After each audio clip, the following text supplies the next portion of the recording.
muito bom dia, começando mais um seu nosso Pensiore, nesta Mega Ultra Blaster, sexta-feira, dia 15 de agosto, a primeira quinzena de agosto, chegando aí a sua completude. Muito bom ter você por aqui, desce o dedão no like aí, se mova, se inscreva no canal, manda seu bom dia caloroso, de onde você está falando, qual a sua expectativa depois de uma quinta B-Power poderosa de confronto.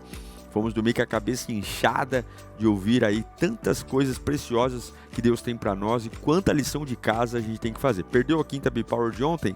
Já entra lá no canal Lírio Igreja, Lírio Igreja, né? No YouTube, e aí tem o culto na íntegra, já pega louvor, palavra, oferta, oração, e se inscreva lá e se inscreva aqui. Nossos canais visam o seu crescimento, o seu amadurecimento espiritual, para você chegar num novo nível. Já já a gente vai começar a nossa aula, mas antes, enquanto você faz sua lição de casa aí, like, manda bom dia, compartilha o link. Quero pedir que, se você quiser também ajudar o programa, abençoar, são 3 formas simples e muito fáceis. A primeira delas, Superchat. Você manda o valor que você quiser, ajuda muito o programa.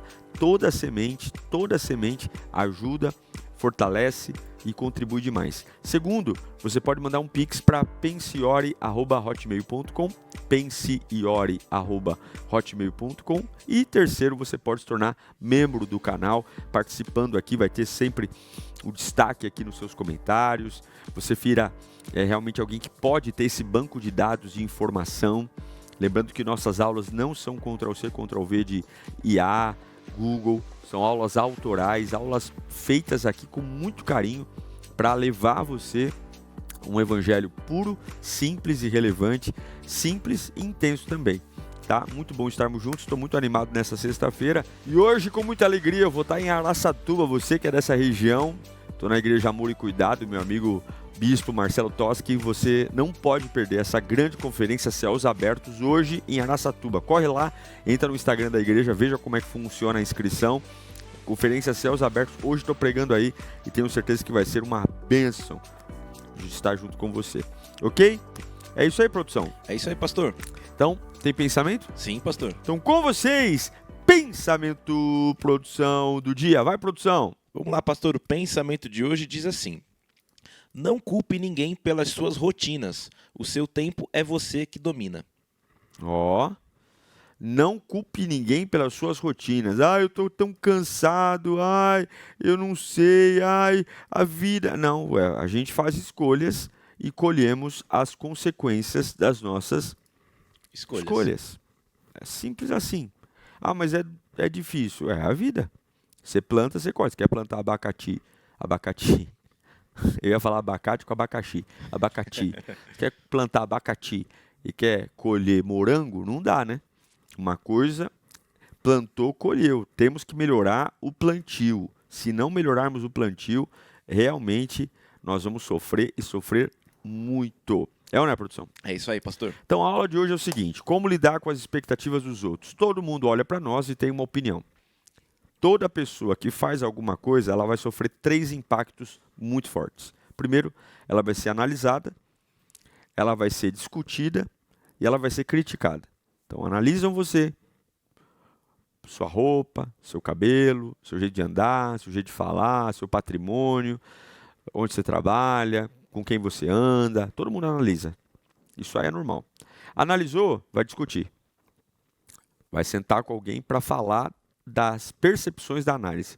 Olha, eu percebo que o fulano ali é bom, é mau, é honesto, é desonesto, é safado, não é safado, é de Deus, é do capeta. Então vão analisar e vão discutir. E depois de discutir, vão emitir uma crítica. O que é a crítica? É a observação verbal, a análise verbal, que pode ser uma crítica positiva, dizendo, não, fulano ali e tal, sangue bom. Dizer, nossa, aquele ali não vale nada, não presta, é safado, sem vergonha, pilantra. Toda pessoa que se move, ela é analisada, discutida e criticada. Jesus foi analisado, discutido e criticado. E você não vai ser diferente. Mas eu não quero que ninguém fale da minha vida. Vão falar. Nesse momento, alguém deve estar falando de você. E nesse momento alguém deve estar falando muito mal de você. Alguém deve estar dizendo que você não é o que você pensa que é. Um dia uma pessoa falou assim, eu queria muito ter o dom de ler o pensamento das pessoas. E eu disse para ele, pelo amor de Deus, você não ia viver nunca mais. Porque as pessoas não são sinceras. Se a gente começasse a ler o pensamento das pessoas, nós íamos descobrir as pessoas como elas são de verdade. E a gente ia morrer. Eu ia falar assim, é sério que esse fulano pensa isso de mim? Não é possível. Né? Você fala assim, nossa, você é uma bênção. Aí dentro da pessoa, você é um burro. Ué, é o ser humano, o que eu posso fazer? É assim ou não é, produção? Pastor, se a gente tivesse esse poder de ler o pensamento dos outros, a gente não ficaria surpreso se a gente constatasse que as pessoas eram o que a gente pensava que elas fossem. Mas se a gente constatar que as pessoas pensam totalmente o oposto do que a gente espera, aí ia ser frustrante. Eu acho que a gente não faz ideia do que as pessoas pensam sobre a gente. E eu penso que a maioria das nossas ideias, tipo assim, sobre o que o outro me vê, como me vê, tá tudo errado. Assim como também a forma como os outros acham que a gente pensa deles, eles também estão errados. Porque a gente, infelizmente, não é 100% sincero nunca. Né? A gente deve ser honesto, ético. Também não sei se o ser 100% sincero é sobre também não ser um elefante numa loja de cristal, né? Sim. Então, por exemplo, eu não tenho coragem de uma pessoa perguntar a minha opinião sobre, sei lá, você acha que eu estou acima do peso? Você vai falar, não, você tá gordo, você tá uma baleia. Eu não posso falar isso, né? Só que se a pessoa lê a nossa mente, então a gente tem que tomar cuidado, né? É um assunto que realmente complicado. Então, tem gente que não sabe mais o que realmente quer e nem o que espera. Então, por não saber o que quer e o que espera, vive com pires na mão, esperando que alguém diga, né, o que tem que saber, para onde vai. Né? Então, a gente vive muito por status, muito por fluxos, movimentos, tendências. E isso revelou um distúrbio de uma ansiedade crônica que afeta realmente as nossas decisões pelo simples fato de não termos uma identidade. A gente não sabe quem é, para onde vai, o que vai fazer. A gente fica ali colhendo depoimentos, né, o que você pensa. Então, ou você vive pelo que esperam de você, cumprindo a exigência de todo mundo, se vestindo como todo mundo, falando como todo mundo, indo para onde todo mundo vai, ou você olha para Deus e fala, Deus, o que o Senhor tem para mim? E eu vou viver a tua vontade, mesmo que isso contrarie tudo e todos que estão à minha volta. A verdade é que ser autêntico custa muito, porque você vai ter que passar pela barreira da desaprovação. Você vai ter que passar pela barreira de ser colocado assim, você não vale nada. Né? Quando você escolhe ser diferente, essa escolha de ser diferente, ela é muito importante. Lê para mim Jeremias 1, do 6 ao 8. Jeremias 1, do 6 ao 8 diz, soberano Senhor, eu não sei falar, pois ainda sou muito jovem. O Senhor, porém, me disse, não diga que é muito jovem. A todos a quem eu o enviar, você irá e dirá tudo o que eu ordenar a você. Não tenha medo deles, pois eu estou com você para protegê-lo, declara o Senhor. É isso aí. Jeremias está falando, quando eu vejo o que Deus falou para mim e vejo o que os outros falam que eu sou, eu não sou capaz. Porque já me falaram que eu não sei falar. Isso que Jeremias está falando não é sobre ele, é sobre o contexto que ele vive. Então, no contexto que ele vive, ele é considerado alguém que não fala bem. No contexto que ele vive, as ideias dele, a mentalidade dele é vista como uma mentalidade infantil. Então Deus está falando, eu vou te usar, eu sou contigo. E ele vai dizer, olha, a forma como me vem me torna alguém antiquado para aquilo que Deus espera. Eu não sei falar, eu não sei me portar.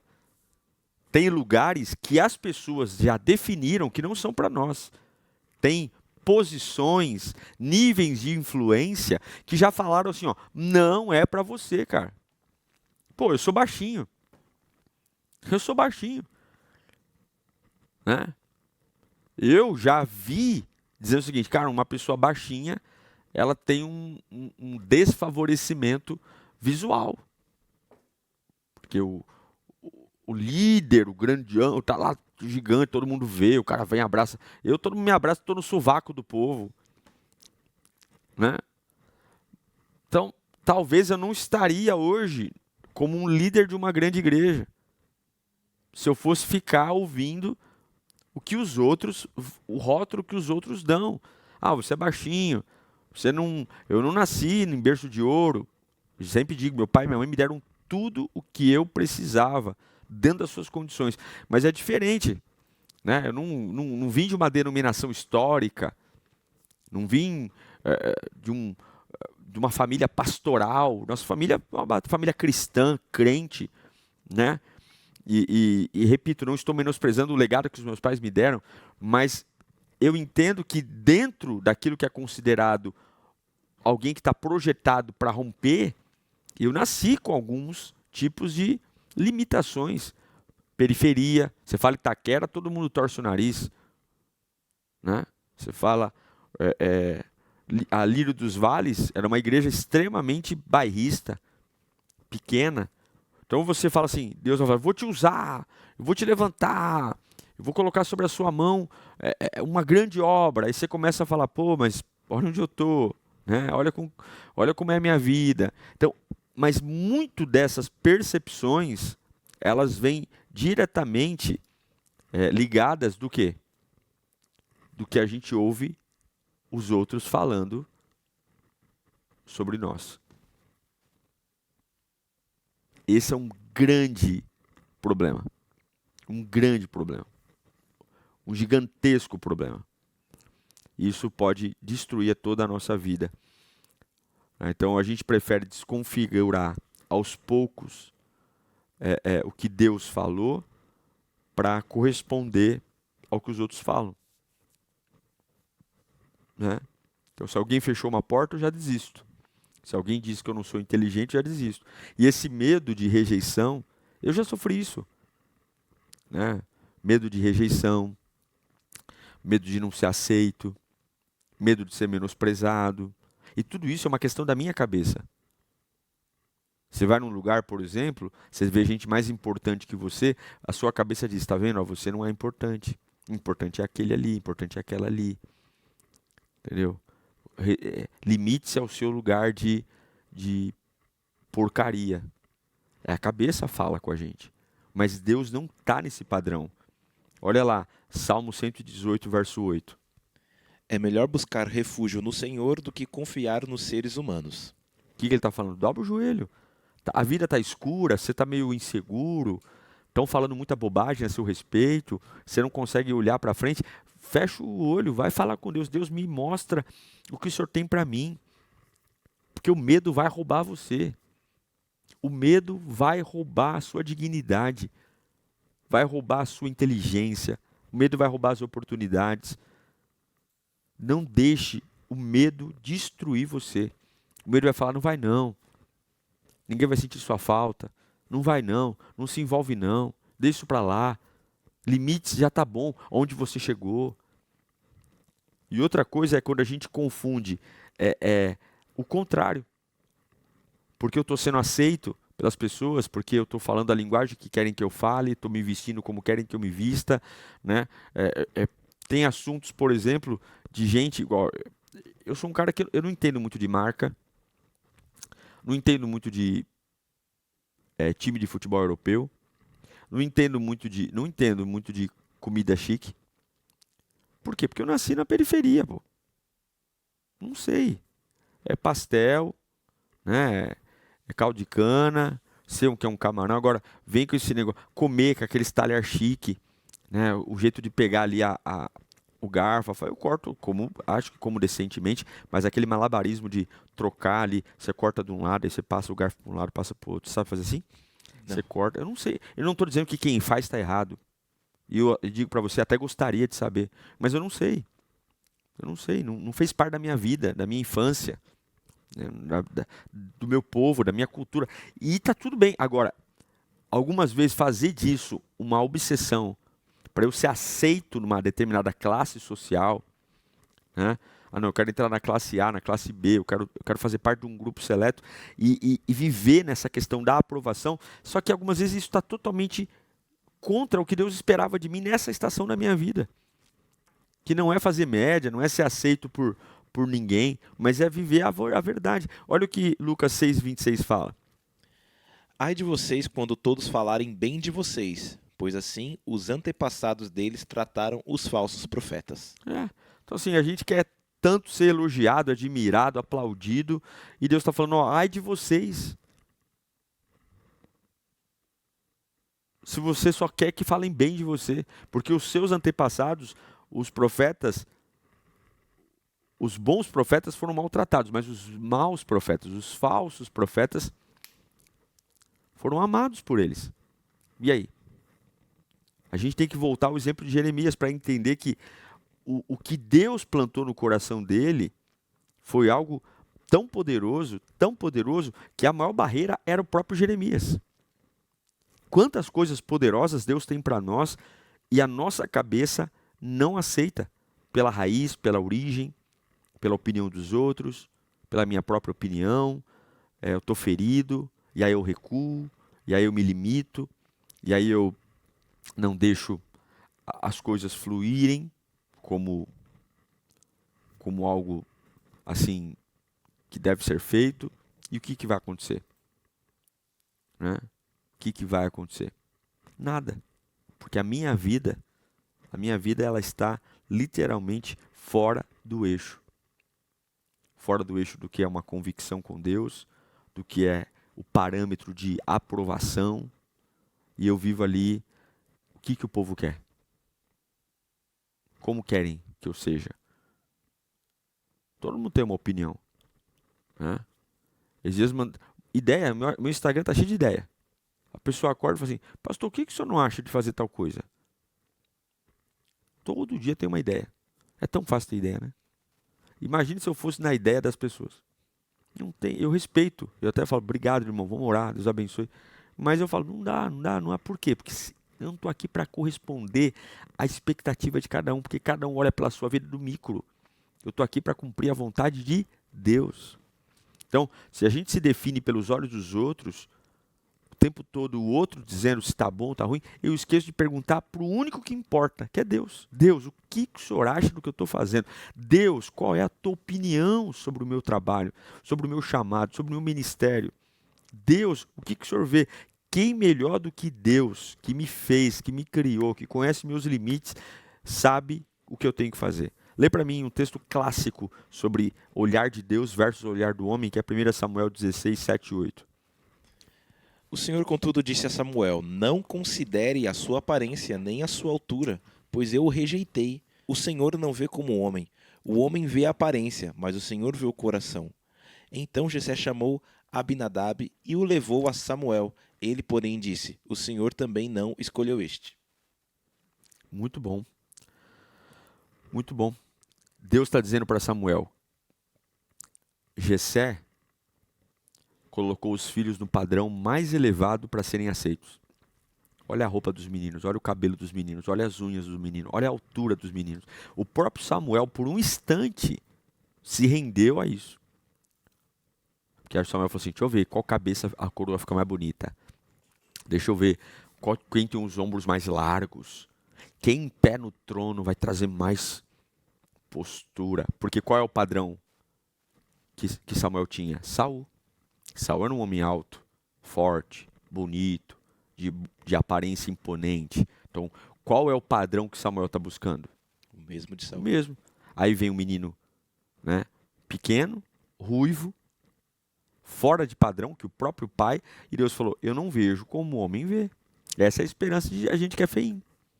Essa é a esperança da gente que está fora do padrão, de beleza, de estética, né, de altura, de cabelo, de bíceps, de tríceps.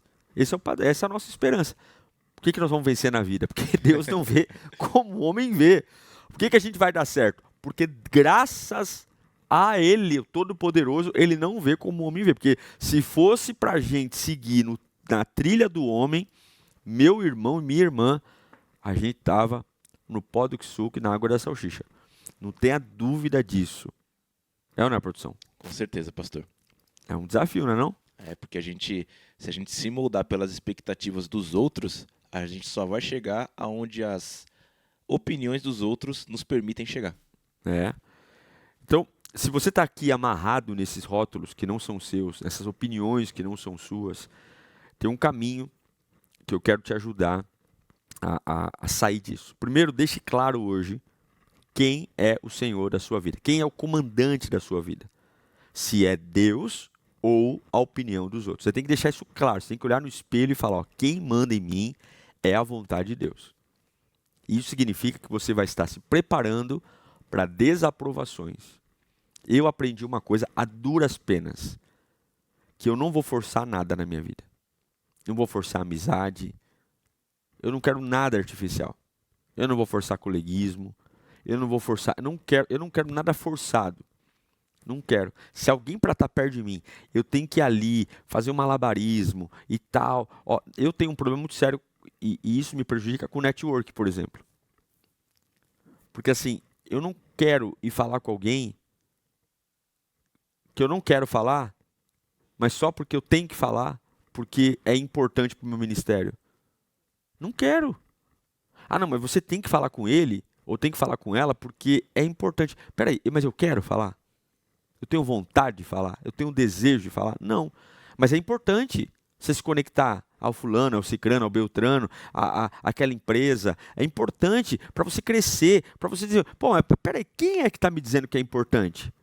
Se talvez o meu coração está dizendo, não. Não preciso.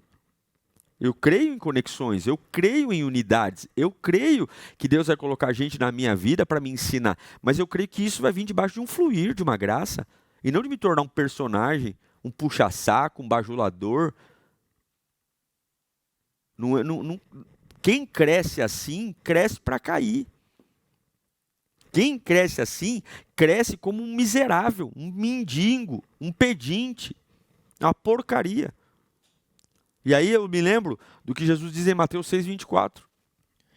Ninguém pode servir a dois senhores, pois odiará um e amará o outro, ou se dedicará a um e desprezará o outro. Vocês não podem servir a Deus e ao dinheiro. Então não dá para ser de um lado Deus falando uma coisa sobre mim e do outro lado o diabo. Não dá para de um lado ser Deus me dando direção, vai nessa força, eu sou contigo, e do outro lado o capeta me enchendo o saco, dizendo para eu fazer isso, fazer aquilo, usando pessoas. Lê para mim Provérbios 29:25. O temor aos homens gera ciladas, mas quem confia no Senhor está seguro. Qual é a cilada que gera o temor? O temor aqui é o medo, né? O respeito demais ao homem. Qual é a cilada? É viver sobre a tirania da escolha dos outros. Então eu compro o carro que querem que eu compro, eu vou na viagem que querem que eu vá, eu respondo as coisas no tempo que querem que eu responda. As pessoas elas querem ouvir, saindo de você, aquilo que elas querem. Então, até que você diga o que elas querem ouvir, elas não vão te dar paz. E esse é o problema. Então, primeira coisa, defina quem é o seu Senhor. Opinião de Deus, opinião dos outros. Segunda coisa, você tem que guardar no coração. Fortaleça a sua identidade na presença e não na performance. Porque quando você está por cima da carne seca, você é amado, você é querido, você é aplaudido, você é o cara. Perdeu o resultado, meu irmão. Perdeu o dinheiro, perdeu o seguidor, perdeu o patrimônio. Quem te amava não ama mais. Na Bíblia tem uma parábola falando sobre isso. Parábola do filho pródigo. O cara sai de casa com as malas cheias. Quando esvaziou as malas, vai parar no chiqueiro. Nem o dono do chiqueiro vai dar comida para ele. Fala, ó, se quiser você come aí a lavagem do porco. Por quê? Ah, mas ele foi rico. Mas ele foi. As pessoas olham para quem você é hoje. Deus olha para a gente na linha do tempo. Ele tem um compromisso com a minha vida. As pessoas têm compromisso com o meu momento. Por isso que tem gente que não fica. Vai embora. Por quê? Porque eu não quero. Seu momento para mim não vale nada. eu não tenho nada para extrair de você, não tenho nada para lucrar com você, então cai fora, voa, vaza, some, né? Mas olha que maravilha, eu amo a Bíblia por isso, Romanos 8,15. Pois vocês não receberam um espírito de escravidão para novamente temerem, mas receberam o espírito que os torna filhos por adoção, por meio do qual clamamos Abba, Pai. Você não recebeu um espírito de ser um Zé Mané, meu. Você recebeu um espírito de ser livre, andar com a cabeça erguida e vai lamber sabão quem não gosta. Tá aqui a caneca, ó. Vai lamber sabão quem não tá afim, vai lamber sabão quem não gosta. Ai, você deveria. Network. Deu para fazer o network? Não faz, não enche o meu saco. Eu não vou ficar andando parecendo um doido. Vai lá, vive a sua vida. Confia em Deus. Você não recebeu um espírito de escravidão, não. Tenha gratidão pelo que tem. Gente, parece um pedinte, um mendigo. Quer de graça em tudo que é lugar. Você quer ir num lugar? Vai lá e paga. Aí não, eu vou ali fazer amizade com fulano. Se eu fizer amizade com fulano, eu ganho ingresso grátis. Pô, meu, então você está fazendo uma amizade com fulano porque você quer ser VIP nos eventos? Você quer ingresso grátis? Que porcaria que é você. Você não trabalha, você não tem seu salário, vai lá e compra o ingresso. Porque uma coisa é você entrar num lugar de favor. Outra coisa é você entrar num lugar quando você comprou o ingresso. O de favor, ele entra com o rabinho entre as pernas. Quem pagou o ingresso, eu vou sentar, eu tenho o direito de estar aqui. Eu comprei meu ingresso. Você está passando fome para viver essa vida de pedinte, de ficar sendo amigo para pegar ingresso grátis? Para com isso, meu irmão. Você nasceu para ser livre, para temer a Deus. E nós, aqui, ó, somos filhos do Abba, Abba, Pai. Então, primeira coisa, defina quem é o Senhor da sua vida. Segundo, sua identidade não pode estar na performance, porque performance passa, tem que estar na presença de Deus. E a última coisa que eu vou te falar é, seja fiel ao seu chamado, mesmo que isso desagrade gente, mesmo que isso frustre tudo que pensam sobre você. A aprovação dos homens, ela sempre vai estar de acordo com a vitrine. Vitrine cheia, palmas. Vitrine vazia, vaias. Isso é a vida. A vida é assim. Você sempre vai ser amado e odiado, sempre vai ser aplaudido e vaiado, sempre, sempre. Jeremias foi perseguido por falar o que ninguém queria ouvir, foi rejeitado, assim como o Mestre Jesus foi, e é assim a vida, não tem açúcar, não tem nada, só que a Bíblia fala em 1 Coríntios, capítulo 7, verso 20, o que, produção? Cada um deve permanecer na condição em que foi chamado por Deus. Fica na sua. Está sendo vaiado, está sendo aplaudido, fica na posição. Né? Ai, fizeram uma rodinha ali e você está desolado de canto. Fica na posição. Fica. Não tem nada mais poderoso do que a constância. Nada mais poderoso do que a persistência. Ficar na posição. Ficar na posição te dará autoridade, ficar na posição te dará respeito, ficar na posição te dará credibilidade, ficar na posição te dará jornada e todo mundo que enxerga uma jornada passa a respeitar a jornada. Ficar na posição te blindará da sedução, das distrações, que hoje é uma grande arma do diabo. Ficar na posição manterá você focado e você só é bom naquilo que foca. Não é fazer muitas coisas superficialmente, mas é fazer poucas coisas profundamente. Você não precisa ser bom em tudo, mas tem que ser bom em alguma coisa. Entendeu? Você não precisa ser bom em tudo, nem deve, nem vai conseguir, mas alguma coisa tem que ser bom. O problema é que eu falo sobre tudo e não sou bom em nada. Eu entendo um pouquinho de cada coisa, mas não sei nada profundamente. Quem é que vai vencer na vida? Fala com os empresários hoje. Todo mundo sabe tudo, mas não sabe nada. Um pedacinho. Aí você tem vários... O que é mais bonito? Você tem várias peças faltando de vários quebra-cabeças, ou ter um quebra-cabeça só completo? Um completo. Pô, melhor. Aí eu tenho 500 quebra-cabeças, olha que lindo. Mas esse aqui tem metade, esse aqui tá faltando 15. Aí eu chego lá, não, eu tenho um só, mas tá aqui, ó, bonitão. Então, ó. Então o que é melhor? Seja incompleto, no pouco, mas completo. Então reconheça e permaneça na sua posição. E quem te encheu o saco, manda lamber sabão. É isso aí, não é, produção? É isso aí, pastor. Então, com vocês agora, Saque Menin.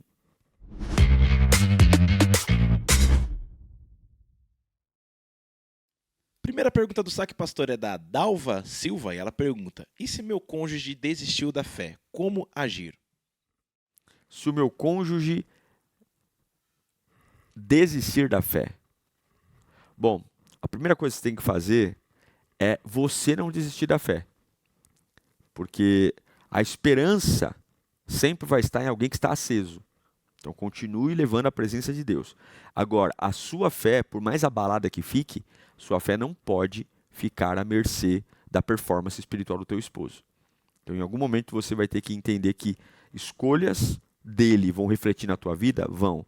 Mas você não pode fazê-lo de fonte. Então mantenha a sua fé, mantenha a sua esperança, mantenha a sua fidelidade a Deus, jejum, oração, e é uma guerra entre a geladeira e o fogão.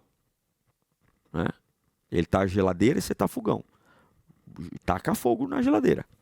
Né? Vai derreter essa geladeira. Né? É óbvio, como eu já disse em outros programas, depende muito dele. Mas é muito mais suscetível ele voltar tendo você animada do que desanimada. O que mais, produção? A próxima pergunta é do Fábio Ramos. Ele pergunta: qual a diferença entre tristeza espiritual e a depressão?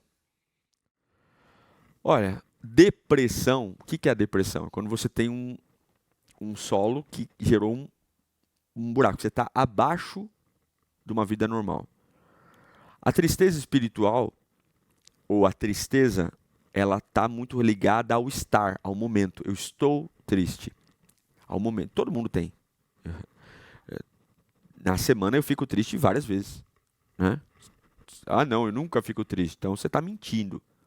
Né? Ou então você come palhacitos. Eu fico triste. A depressão é um estado profundo, contínuo, que passa do verbo estar para o verbo ser. É como se ela incorporasse na minha personalidade. Eu não consegui sair daquilo. Eu não quero sentir aquilo. E eu não consigo ver outras formas. Então a depressão ela é uma doença. A tristeza ela é um sentimento passageiro, deveria ser. A depressão não. A depressão é uma doença crônica que precisa de ajuda espiritual, ajuda médica, né? E precisa se fazer alguma coisa. Tá? E a tristeza espiritual é certamente gerada pelo pecado. Né? Se a gente vai falar do espírito, o que mata o espírito? Qual é o veneno do espírito? É o pecado. Né? A gente vai lá e faz o que quer, não consulta a Bíblia, não obedece, e vem a consequência e passa como um rolo compressor sobre a gente. É ou não é? É isso aí, pastor. Então, vamos em frente? Vamos orar, pedir a graça de Deus nesse dia, nesse momento, que o Senhor nos abençoe, nos sustente, nos guarde em sua fidelidade. Pai, nós queremos bendizer o teu nome e declarar que em ti somos muito mais do que vencedores. A tua presença é a fonte de toda a vida. A tua presença nos traz libertação, força. E existe sim, Senhor, uma força maligna para escravizar nossa mente, escravizar o nosso coração, nos tornar reféns de performance, reféns de padrões que só servem para gastar o nosso tempo com coisa fútil. Nós pedimos a tua cobertura, a tua bondade, a tua fidelidade. Ajuda-nos em nossa pequena fé. Ajuda-nos em nossa pequena fé e nos dá visão de reino. É o que eu te peço em nome de Jesus, Senhor. E aqueles que estão reféns da tirania da opinião, da performance, ajuda-os a ser libertos disso. Essa opressão, essa situação maligna caia por terra em nome de Jesus. Amém. E graças a Deus. Que o Senhor te abençoe, que o Senhor te guarde, que o Senhor te dê muito renovo e força. Não fique ligado na opinião dos outros. Olha, final de semana chegando. Sabadão, hoje eu estou onde? Araçatuba, na Amor e Cuidado, meu amigo Marcelo Toschi. Você não pode perder a Conferência Céus Abertos. Se você é da região, te vejo lá. E domingo tem 2 cultos aqui na Lírio, às 10 e às 18 horas. Todo culto, grande culto. O melhor culto é o próximo. E vem que Deus pega você. É isso, produção? É isso aí, pastor. Beijo no coração. Nos vemos segunda-feira nesse mesmo bate-horário e bate-canal. Tchau.